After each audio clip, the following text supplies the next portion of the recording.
우리 제일 젊은 분이 우리 조세현 자매님인데 결혼할 때 감동이 있으세요? 나는 뭐 피곤해 죽는 줄 알았어요.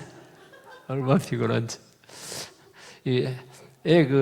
내 아빠인데 어땠어요? 결혼할 때. 매우 좋았어요. 그때 신부를 알아봤습니까? 신부를 알아봤어요? 네.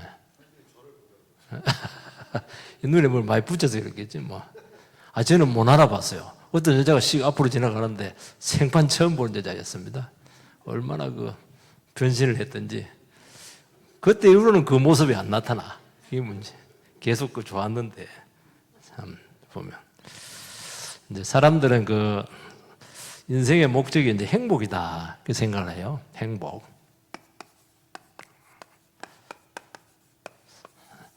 철학도 이제 행복이다 이렇게 하는데 어떻게 하면 행복할까?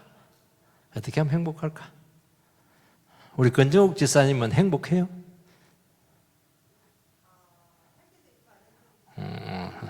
그러면 안 돼요. 행복합니다. 그래야 되는 겁니다. 저는 굉장히 행복합니다. 여러분들 다 행복할 거예요. 다 행복할 때. 어떻게 하면 행복이 올까? 이게 이제 철학의 문제였습니다. 행복 자체가 목적이 되면 안 돼요. 목적이 되면 안 됩니다. 행복 자체가 목적이 되면 안 하고요. 우리 개신교에 굉장히 중요한 신앙 고백이 있습니다. 웨스트민스터 신앙 고백이라고 우리는 그 고백 위에 세워졌거든요. 웨스트민스터 신앙 고백 1장 1주가 뭐냐니까 사람의 제일 되는 목적이 뭐뇨? 하나님을 경외하고 하나님을 날마다 즐거워하는 것이다. 그게 목적이에요. 그러니까 하나님이 목적이 돼. 하나님을 높이고 하나님을 너무 좋아하고 하나님을 생각하면 막 입에 침이 마르고 막 우리 그대가 좋으면 막 생각만 해도 기분이 좋잖아요. 그러면 행복은 따라오는 거예요. 행복을 목적으로 삼으면 안 돼요. 부수적으로 오는 것입니다. 오늘 이게 룻기서가 참 아름다운 서신이에요. 룻기서가 앞에는 사사기고 아마 오후 예배를 계속 들으신 분들께서는 룻기서를 알 텐데요. 앞에는 사사기, 뒤에는 사무엘서 되는데 사사기 혼란스럽잖아요, 그죠? 신앙도 없어요. 사무엘 때도 막 혼란스럽고. 근데 이게 막 너무 아름다운 이야기가 있어. 아름다운 이야기. 장미꽃이 막 있는데 그러니까 가지가 있는데 그 장미꽃 너무 아름답잖아요. 너무 아름다운 이야기. 이게 이제 룻기입니다. 근데 주인공이 누구냐니까 나오미하고 룻이 시어머니고 며느리고. 시어머니 며느리가 이렇게 사이가 좋아. 근데 나오미는 유대인이고 룻은 모함 여자. 아는 씨는 알 텐데 처음에 오신 분들 위해서 간단하게 지금 얘기를 해주고 있는 거예요. 모함 여자. 이스라엘 사람들은 이방 사람은 사람 취급을 안 하는데 나오미 집안이 흉년이 들어가지고 혼자 잘 먹고 잘 살라고 가산 처분해서 모압으로 갔다가 거기서 10년 만에 폐가 망신을 합니다. 그래서 남편 죽고 큰아들 죽고 둘째 아들 죽고 그게 세 여자만 남았는데 그러니까 나오미 있고 첫째 며느리가 오르바고 둘째 며느리가 룻인데 첫째 며느리는 막 친정으로 가버렸어요. 힘들다 이러면서. 근데 둘째 며느리 룻이 시어머니를 쫓아서 이스라엘 땅으로 옵니다. 남편 없는데 되게 이 정도 되면 젊은 사람이니까 얼마든지 새 출발할 수 있거든요. 재혼해가지고. 근데 아무것도 없는 이스라엘 땅으로 온 거예요. 이제 와가지고 뭘 했냐니까 처음으로 와서 이삭 죽기를 합니다. 이삭 죽기를 했는데 하나님께서 기가 막히게 인도를 하셔가지고 보아스라고 하는 아주 신앙 좋고 괜찮은 사람의 그 밭으로 인도가 됩니다. 밭으로 인도돼요. 그러면서 이제 사건이 시작이 되고 있습니다. 보아스는 나오미 집안의 친척이에요. 근데 고대 사회에서는 여자들은 땅 소유권을 가질 수가 없어요. 그러니까 늘 거지처럼 살아야 되잖아요. 그러면 이제 아들을 낳아야 돼. 근데 아들 낳을 길이 없어요. 아들 낳으면 결혼을 해야 돼. 재혼을 해야 돼, 재혼. 그런데 어떤 이스라엘 남자가 이방 여자 룻하고 결혼하겠어요? 안 합니다. 그런데 하나님께서는 지금 결혼을 지금 성사시키려고 하고 있습니다. 성사시키려고 하고 있었어요. 결혼을 해서 아들을 낳으면은 나오미 집안의 아들로 이름이 들어가요. 보아스의 아들이 되는 게 아니에요. 보아스의 아들이 되는 게 아니고 나오미의 아들이 돼서 보아스가 이 집에서 팔아먹은 땅을 다 사줘서 이 땅으로 명의를 옮겨줘야 돼요. 우리 이상직 집사님은 상식적으로 생각해서 결혼해 주겠어요?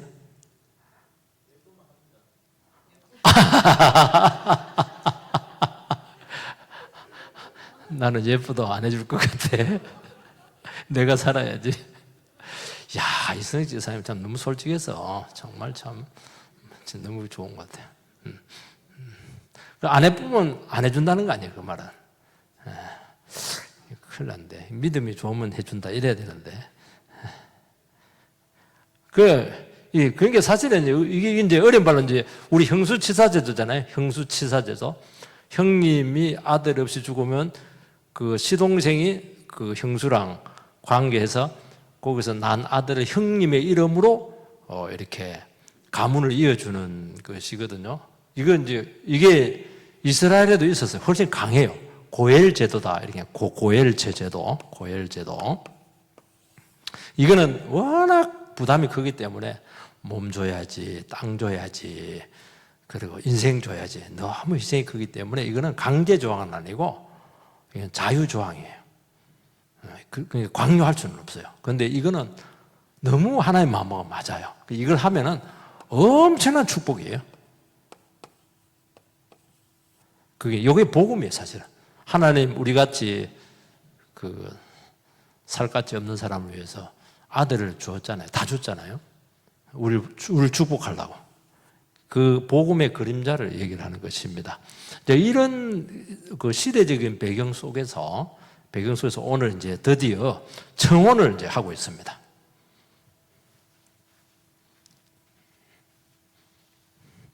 오늘 청혼을 하는데 이 청혼을 누가 하냐니까 시어머니 나오미가 며느리한테 이제 이렇게 이삭 죽기만 해서 살아야 되겠냐. 너도 가정을 이루어라. 그래서 근데 그렇게 하면서 어떻게 하냐니까 보아스 이제 이삭 죽기 타작을 하면 이제 이삭 죽기 끝나잖아요. 그러면 이제 먹고 살 길이 없으니까 오늘 마지막 타작 마당이니까 옷을 이쁘게 해서 화장까지 하고 그렇게 해서 머리에 기름도 바르고 이렇게 해서 타작할 때는 그 야외에서 잠을 자요. 남자들이. 그래서 야외에서 잠을 잘 때 이제 그때 네가 남자들 없는 틈을 타서 보아스가 잠잘 때 그 이불을 덕시고 끄트머리에 가서 자고 있어라. 그렇게 한 겁니다. 그렇게 해서 청혼을 하라. 이렇게 청혼. 오늘 요게 이제 첫 번째 내용이다 하는 것을 알 수 있습니다. 이 시어머니가 이걸 요청을 했습니다.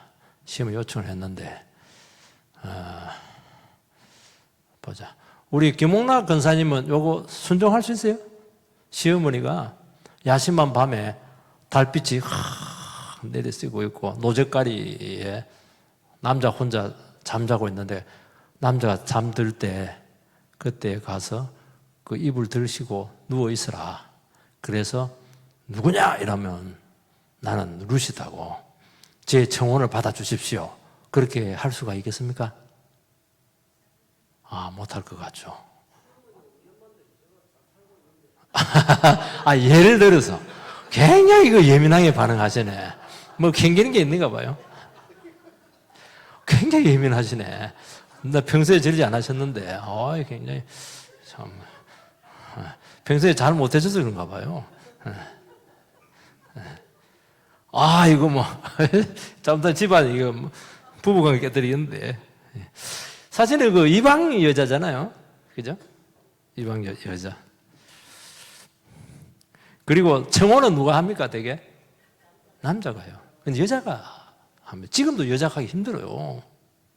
그리고 언제 합니까? 밤에 합니다.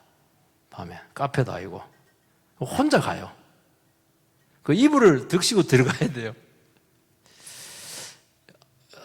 뭐 시어머니가 하라 하니까 하긴 하겠다만 제 생각 같아서는 뭐 이렇게까지 하면서 청혼해야 되나 그런 생각을 할 가능성이 좀 많을 것 같아요. 그런데 뭐라고 되어 있냐니까 우리 같이 한번 읽어보십시다. 같이 6절 같이 6절 7절 시작. 그가 타작마당으로 내려가서 그 시험 명령대로 다 하니라. 여기까지만 하면 되겠어요. 다 시험의 명령대로 다 하였다. 참 이게 놀라운 거예요. 순종했다는 거 아니야. 이게 순종을 했죠. 여러분 지시를 받는 거하고 실제로 순종하는 거하고는 또 다른 문제예요. 이게 얼마나 많은 과정이 필요해요. 하다 보면 막히면 순종 안 할 이유가 너무 많을 텐데 하다가 중간에 막 돌아올 텐데 이 누서 싹 다 했어. 이게 너무 놀라운 거예요. 이게 여러분들. 믿음의 사람들은 하나님 뜻이다 이러면은 끝까지 순종합니다. 끝까지. 루시라고 해서 여성이잖아요. 여성들의 특징이 뭡니까? 제일 중요한 특징. 여성들은 간이 작아요. 우리 집 사람 제일 마음에 드는 게 간이 작아요. 이러면 깜짝 놀래고 이러니까. 좋은 거라고. 여자가 간이 크면 큰일 난다고. 이렇게 하는데. 간이 작은데. 근데 한 번씩 간이 커. 언제 간이 커집니까? 세상 사람은 간띵이가 부었다 이러는데 그게 아니고 한 번씩 간이 커요. 하나님의 뜻이다 이러면 이건 이거는 이거 사람이 완전히 달라져. 이거는 교회를 위하는 것이다. 이거 영혼을 살리는 것이다. 이런 그냥 눈빛이 딱 달라져 버려요. 이게 예수 믿는 사람들 여성들이에요. 신기해. 평상에 어디에 못해 이러는데 지 새끼 죽을 것 같으면 싸움 딱이 돼버려요. 굉장합니다. 그러니까 다 하는 거예요. 다 하는 거예요. 이거는 너무 중요한 문제잖아요. 그죠? 이걸 이야기하는 거예요. 그렇게 하는 것입니다. 이런 안 할 이유가 있으면 너무 많은 거예요. 밤에 남자 혼자 있는데 그것도 온갖 치장을 다하고 그 유혹이지 그거 소문 나면 그거 돌 맞아 죽을 일이에요 그거. 그리고 남자가 쪽에서 이 엄탁한 여자가 다 있나 이러면 거기서 끝이에요. 바로 죽음입니다. 그런데도 불구하고 참 그거요. 이래서 순종을 합니다. 왜 순종을 해요? 이거는 하나님의 뜻이니까. 이것이 가문을 살리는 길이니까. 이것이 영혼이 사는 길이니까. 이렇게 되는 거예요, 여러분. 여러분, 이게 위대한 겁니다. 이게 다 응답을 받잖아요, 그죠? 그 이야기를 하는 것입니다. 그래서 우리 고린도 후서 한번 띄워줘 주시기 바랍니다. 고린도 후서 7장 10절. 7장 10절. 같이 한번 읽읍시다. 시작. 하나님의 뜻대로 하는 근심은 후회할 것이 없는 구원에 이르게 하는 회개를 이루는 것이요. 세상 근심은 사망을 이루는 것이니라. 그래, 우리가 하나님의 뜻,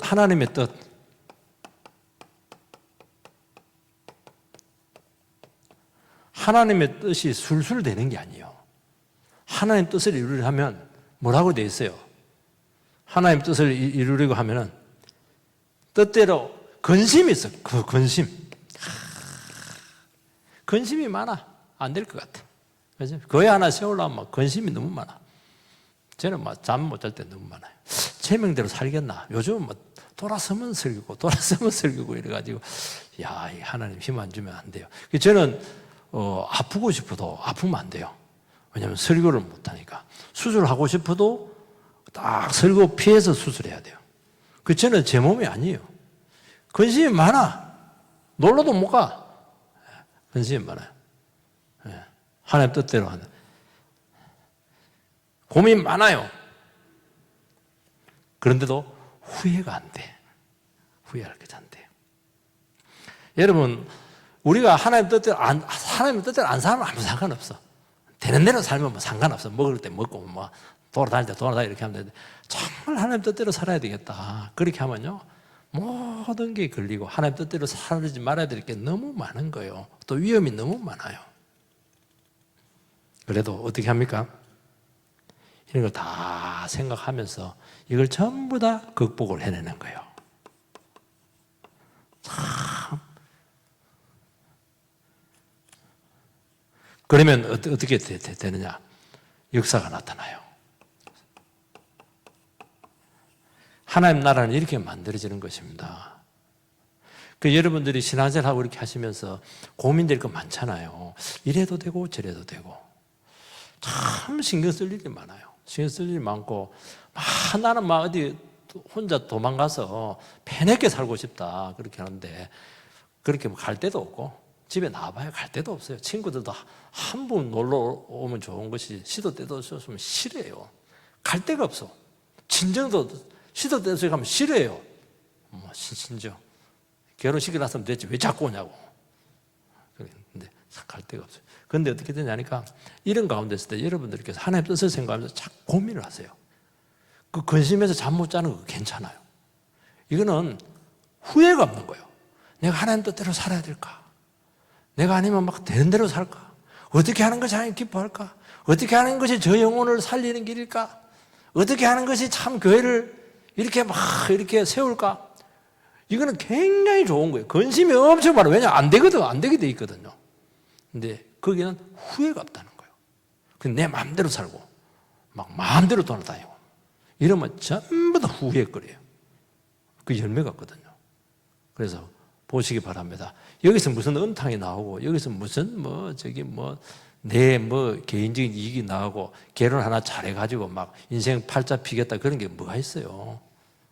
얼마나 감동적이에요. 여기서 삶이 나오는 겁니다. 그래서 꼭 이렇게 여러분들께서 믿음으로 순종을 하시기 바랍니다. 절대로 후회가 안 된다. 그렇게 말씀하고 있습니다. 우리 마복숙 씨는 지금까지 살아온 게 좀 후회가 안 되는가? 나와 만난 것도 후회가 될 것 같기도 하고, 능평교회 와가지고 저기 전원주택에 사는 것도 후회가 되기도 하고 그런데 어때요? 왜 말을 안 하고 고개만 이렇게 하는 거야? 뒤에서 앞에서는 안 보이게 이야기를 하세요. 후회가 안 된다네. 겨우 살았다. 후회된다면 내가 어떻게 할 뻔했겠어요. 정말. 여러분, 그 후회 없는 인생이 되시기 바랍니다. 하나님 뜻대로 하는 근심은 후회할 것이 없다. 하나님 뜻대로 살아야지. 얼마나 가슴반 두근반 했겠어. 남자한테 가가지고 여자 마음 다 똑같은데. 그런데 참 위대해요. 믿음은 위대해요. 믿음은 위대하고 결국에는 이 두 여성이 가문을 일으켜 내잖아요. 두 번째는 이제 8절 9절 같이 읽겠습니다. 시작. 밤중에 그가 놀라 몸을 돌이켜 본즉 한 여인이 자기 발치에 누워 있는지라 이르되 내가 누구냐 하니 대답하되 나는 당신의 여종 루시오니 당신의 옷자락을 펴 당신의 여종을 덮으소서 이는 당신이 기업을 물을 자가 됨이니이다.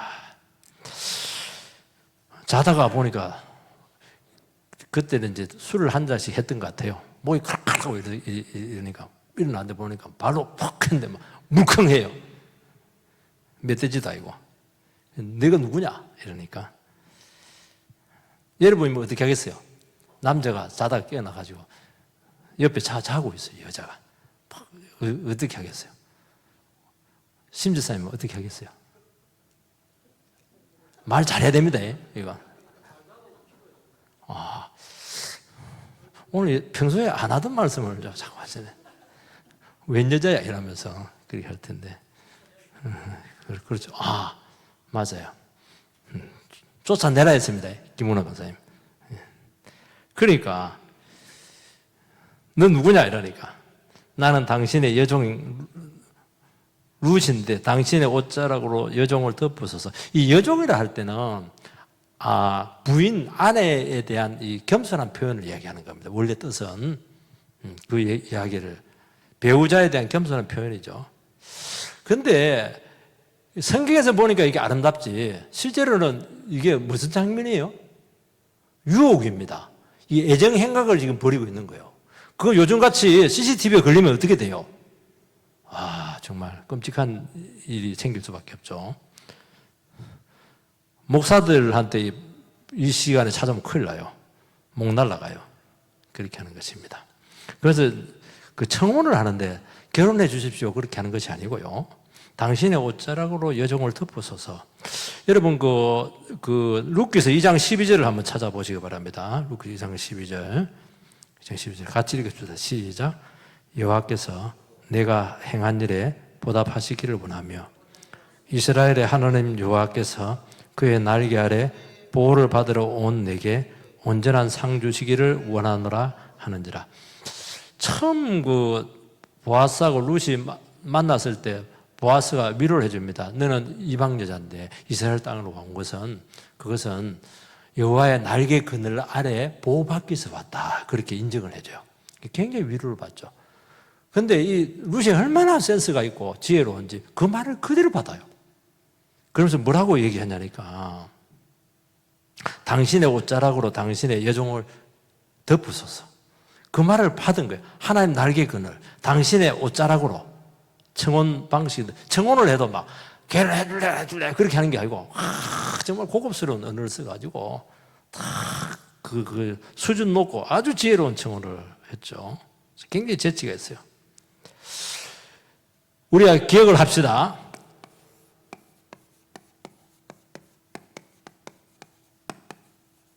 룻의 청혼이 좀 어땠던 것 같아요? 비굴하다. 마지 못해서 한다. 아니면 당당하다. 어떤 것 같아요? 김영우 이사님은 룻이 청혼하는 게 제가 어떤 것 같아요? 적극적이죠. 굉장히 당당하죠. 쥐뿔도 없는 여성인데 굉장히 당당해요. 왜 당당해요? 아무데나 하나님 끌어들이면 안 됩니다. 왜 당당해요? 이는 청혼의 목적과 의도가 너무 깨끗한 거예요. 너무 성경적이다. 여러분, 우리의 그 당당함과 이런 것들은 우리가 하는 일의 목적과 의도가 당당하다는 거예요. 그러면 뭐 돈 있고 없고가 상관없어요. 내 인물이 있고 없고 상관이 없어요. 그냥 얘기하는 거예요. 당신의 옷자락으로 나를 덮으소서.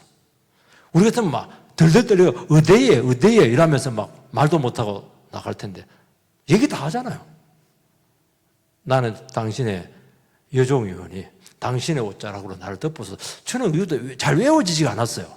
여러 번 하니까 외워지더라고. 어떻게 외웠는지 몰라. 룻이 머리도 좋았던 것 같아요. 공부시켰으면 잘했을 것 같아. 이 긴 문장을 자연스럽게 이야기하는 거예요. 자연스럽게. 왜요? 이 자신감. 자신감이죠. 자신감. 여러분, 왜 자신감이 없어요? 왜 자신감이 없어요? 뭔가 캥기는 게 있으니까. 뭔가 끄림직한 게 있으니까 더듬거리고 자신감이 없는 거예요.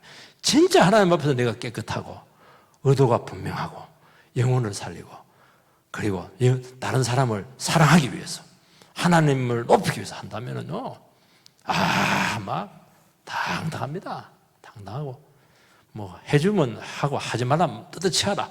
그것도 나쁜 거예요. 그런 사람이 있거든요. 그거 그 배짱 부리는 건데 배짱은 부리면 안 됩니다. 굉장히 겸손하고 이래야 되는데 자신감에는 하나님께서 해주실 것이라는 확신이 있는 거예요. 하나님 뜻이면 아니면 안 되는 거예요. 내가 액을 복구를 한다고 되는 게 아니라는 거예요. 여기서 얼마나 아름다움이 나오는지 몰라요. 순수함, 아름다움 이게 나오는 거예요. 이게 나와요. 여러분 이것을 여러분들이 반드시 기억을 해야 돼요. 여러분 결혼은 깨끗해야 되잖아요. 결혼은 깨끗해야 돼요. 순수해야 돼요. 흠이 없어야 돼요. 사심이 없어야 돼요.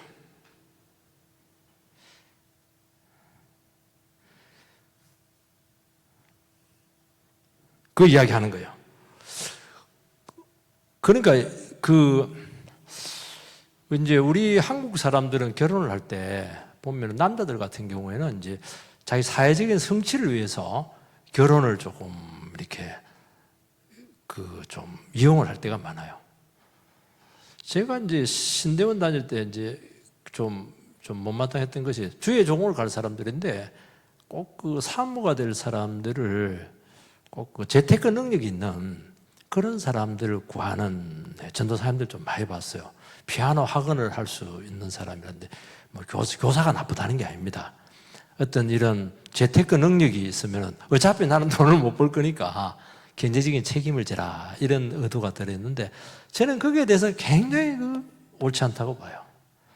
정말 사모로서 아니면 주의 길을 같은 동력자로서 같이 이 길을 갈 수 있는지 희생적인지 정말 하나님께 사명을 받아 이런 것들이 중요하지 쓸데없이 뭐 그냥 그 재테크 능력 이거 그러면 돈 벌러 가지 뭐. 그러니까 이게 깨끗하지 못한 거예요. 깨끗하지 못한 거예요. 동기가 주의 길을 가는 데 있어서. 그 여러분들이 결혼도 마찬가지예요. 왜 결혼합니까? 요거는 이제 질문을. 이윤선 집사님 왜 결혼했어요? 오늘 집안을 좀 흔들어 놓은 것 같아서 좀 미안하긴 한데 대답 잘 해야 됩니다. 왜 결혼했어요?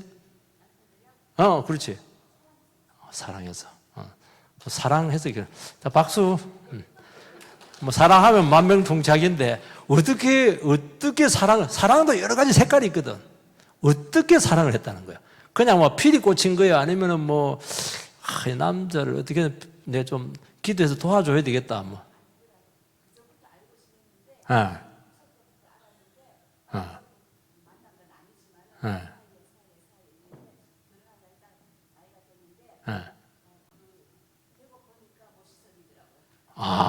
지나고 보니까 보석이지. 그거는 맞아. 보석은 맞아요.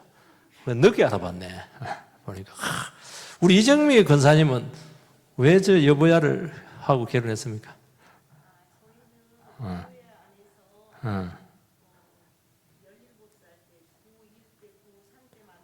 너무 빨리 만났네.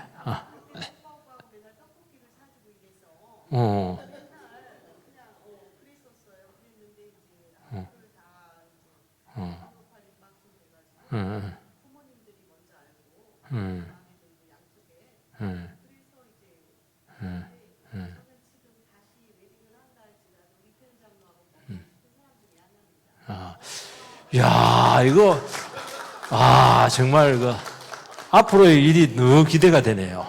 말을 조리하네. 우리 의심하는 거 아닙니다. 제 100% 믿어요. 떡볶이가 굉장히 중요했네요. 장로님 옛날부터 좀 잘 사줬습니까? 특히 자매들만 골라서 사준 거 아니에요? 자연스럽게. 그러니까 동생들이 따랐네. 오빠 이렇게 하면서. 나는 세상에도 안 따르던데 돈이 있어도 사줄 틈이 없었어요. 참 그렇게 하는 거예요. 그러니까 이 루시 결혼의 동기가 너무 아름다웠던 거예요. 시어머니를 가문을 살려야 되고 또 가정을 이루어야 되고 그리고 결혼하는 것도 내 행복을 위해서 그것도 있겠지만 부수적이고 참 정말 아까 말한 사랑해서 내 저 한 사람을 위해서 내 인생을 헌신하는 거잖아요. 그죠? 결혼은 헌신을 해줘야 되거든요. 자기 인생이 없어지는 거예요. 이제 헌신을 헌신하는 것인데, 이제 그런 이기적인 동기에 있으면 항상 결혼을 하면 반드시 위기가 옵니다. 위기가 오는데, 여러분, 결혼의 동기가 불분명하면은 이 결국에는 어려움을 헤어나오죠. 돈 없으면 위기가 오고, 병들면 위기가 오고, 이렇게 되거든요. 근데 내가 왜 결혼했냐? 약하기 때문에 결혼했단 말이에요. 도와주기 위해서 결혼했단 말이지. 당신이 부족하기 때문에 온전하게 만들기 위해서 내 기도해주기 위해서 결혼했다. 이러면 그 결혼이 어떻게 흔들릴 수가 있어요? 어려울수록 더 단단해지죠. 이렇게 중요한 거예요, 이게. 그러면 모든 난관을 이깁니다. 돈이 있어가지고 이기는 게 아니에요. 부부가 하나 되지 못해서 그 가정을 지켜내지 못하는 것이거든요. 그렇기 때문에 이 동기가 굉장히 중요하다 하는 것을, 자매들은 남편 잘 만나가지고 호강하기 위해서 살라는데 그거 썩은 생각이에요. 그렇게 하면 안 돼요.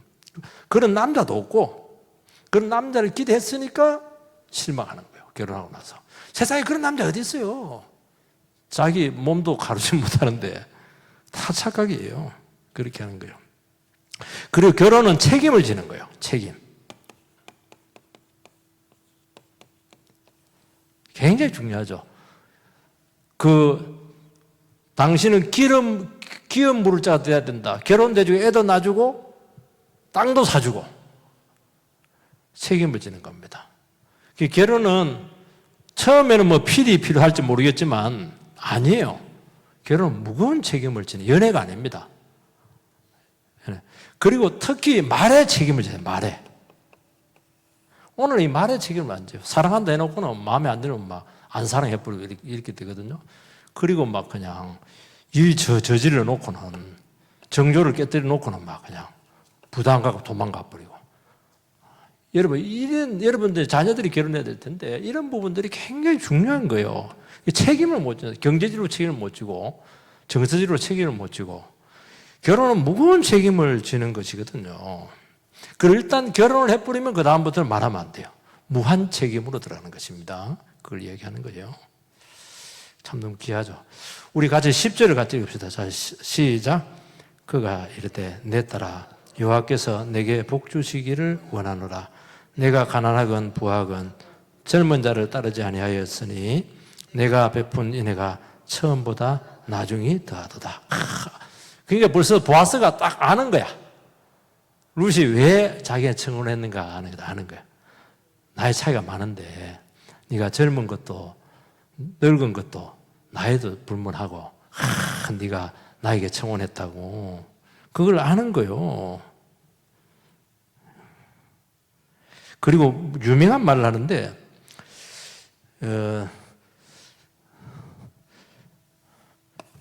베푼 인애가 처음보다 나중이 더하다 이 얘기를 합니다. 인애를 어려운 말로 헤세드라 하죠. 헤세드. 쉽게 말해서 우리식으로 말하면 책임지는 사랑이에요. 책임지는 사랑. 결혼은 책임을 했죠. 책임지는 사랑. 기독교인들은 결혼만이 아니고 모든 사랑은 책임이 따르는 것이거든요. 하나님은 우리를 완전히 책임을 졌잖아요. 아들을 죽이면서까지 우리를 구원시키고 책임을 주고 축복의 자녀 되게 했잖아요. 그래서 이 책임지는 사랑이 없는 사람은 기독교인이 아니에요. 교회도 마찬가지예요. 교회도 책임지는 사람, 성도는 책임지는 거예요. 교회가 어려울 때 딱 그 책임을 지는 것입니다. 그 이해타산으로 움직이는 사람은 이 하나님의 속성 맞지를 않아. 맞지를 않아. 책임을 딱 지는 거예요. 책임을. 어려울 때 딱 책임을 지고 이렇게 하는데. 근데 이제 룻은 특징이 뭐냐? 처음보다도 나중이 더 인애가 크다는 거예요. 처음도 엄청나잖아요. 자기 시어머니 안 버리고, 그리고 막 아무것도 없는데도 불구하고, 미래가 없는데도 불구하고, 하나님 나라 백성 이스라엘 땅으로 오고, 그렇게 했잖아요. 그것도 엄청난 거거든요, 사실은. 그런데 갈수록 더 엄청나. 갈수록. 이야, 참 이게. 그러니까, 여러분 이제 인애가 많아진다고 하는 건 책임을 많이 진다는 것을 이야기하는 것이잖아요. 그 부담이 많아지는 거예요. 여러분, 신앙생활에 부담이 많아지고, 사랑할 사람이 더 많아져. 내가 헌신해야 될 때는 더 많고, 희생해야 될 때는 더 많아요. 그러면 이걸 어떻게 감당을 해요? 어떻게? 그건 하나밖에 없어요. 은혜를 받는 길밖에 없어요. 은혜. 은혜. 사랑을 계속 받아요. 여러분들께서요, 계속, 그 신앙생활 하면 할수록 은혜에 젖어 있어야 돼요. 은혜. 그러면 점점 인애가 깊어져요. 책임을 하면서 하나님의 뜻이 막 푹, 이 사람 하면 다 살리는 거예요. 이게 크리스찬이다. 그렇게 말하고 있는 것입니다. 마지막은 이제 간단하게 하고 끝내십시다. 이거는 결국 이제 청혼을 받게 되어가지고 11절 같이 읽습니다. 시작. 그리고 이제 내 딸아 두려워하지 마라. 내가 내 말대로 내게 다 행하리라. 내가 현숙한 여자인 줄 나의 성읍 백성들이 다 안다. 룻의 청혼에 보아스는 즉각 수용합니다. 이거 쉽지 않아요. 생각해 볼게, 기도해 볼게, 그렇게 하시고, 오케이! 바로 오케이 합니다. 참, 그 여성의 그 남자죠. 그 여성의 그 남자. 아니, 평상시에 연애를 했으면 돼요. 연애도 없어요. 알지도 못해요. 근데 어떻게 이게 가능합니까? 소문이 참 중요한 것 같아요. 동네 사람들이 너를 현숙한 여자다. 현숙한 여자다. 이렇게 소문이 났다는 거예요. 온 동네 사람들이 다 그렇게 룻을 현숙한 여성이라 그렇게 평가를 한다는 거예요. 그거 믿고 하는 거예요. 여러분들. 그래서 여러분 되게 평가가 호불호가 있거든요. 그런데 신앙의 여성들, 신앙의 사람들은 평가가 똑같아. 평가가. 참 이게 너무 신기해요. 믿음으로 살고 사랑을 베푸고 책임지는 사람을 이렇게 하면은 믿는 사람이든 안 믿는 사람이든 참 저 사람은 신사야. 저 사람은 현숙해. 그러니까 쉽게 말해서 이 사람은 보정수표가 딱 붙는 거예요. 도장이 딱 찍혀요. 저 사람은 저런 사람이다. 이게 여러분 인생에요. 얼마나 도움이 되는 줄 아세요? 저 사람은 다 좋은데 어느 부분에 있어서는 문제가 있어. 그러면 안 돼요. 저 사람은 무조건 믿을 만한 사람이다. 답이 나오잖아요. 무조건 오케이 이렇게 되는 거예요. 이야 이렇게 되는 거예요. 이게 여러분 이게 그리 중요하다는 거예요. 여러분 사람들이 다 보고 있잖아요. 여기서 현숙한 사람이라는 걸 안다 할 때 안다는 체험적으로 아는 것이거든요. 사람은 말 듣고 몰라요. 진짜 누구든지 그 사람하고 상대하기만 하면은 현숙한 거야. 이게. 한결같아. 그런데 저 사람은 그래, 저 사람 말 따르고 이 사람 말 따르고 그러면 안 돼요. 그러니까 막 바로 오케이잖아요. 이 중요한 이 결혼에. 그 인생이 바로 쭉쭉 뻗어나가는 거예요. 이게 이렇게 되는 거예요. 이 현숙하다 할 때 이게요. 우리 뭐 김현숙도 있고 뭐 박현숙도 있고 그런 최현숙도 있고 그렇게 한대요. 이 성경에서 현숙하다는 요조숙녀를 이야기하는 게 아니에요.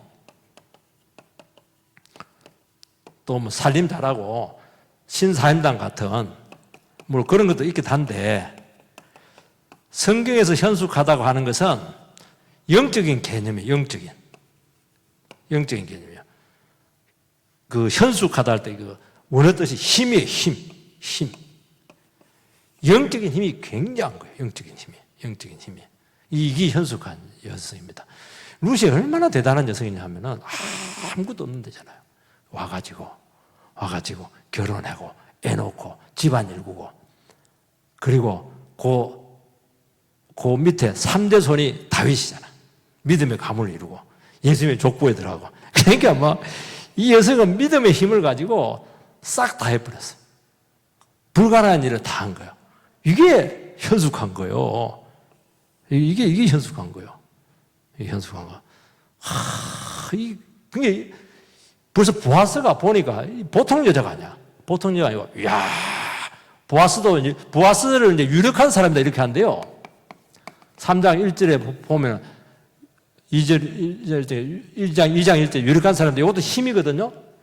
근데 훨씬 룻이 현숙하다는 게 더 힘이 센 거예요. 그 이 여성이 훨씬 더 힘이 세다는 영적인 힘이. 여기서 모든 게 다 나오는 것입니다. 여러분들께서 현숙한 그런 모습으로 세워지게 되기를 주의 이름으로 축복을 합니다. 혹시 질문 있으면 질문을 좀 해주시고요. 그렇게